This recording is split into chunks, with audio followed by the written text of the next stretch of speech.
আসসালামু আলাইকুম। দেখেন অর্ডারি কাজ চলতেছে, অনেক পর্যাপ্ত পরিমাণ অর্ডার আছে। ইনশাল্লাহ আপনারা অর্ডার করতে পারেন। দেখেন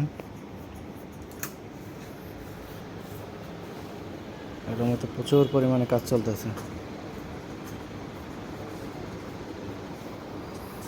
দিকাই তো ওই ওটা নেই।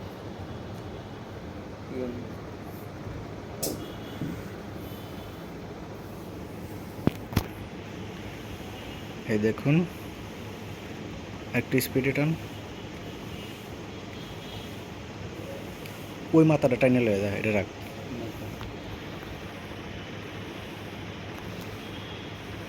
দেখুন অনেক সুন্দর, কালারটা কিন্তু অনেক সুন্দর উঠছে।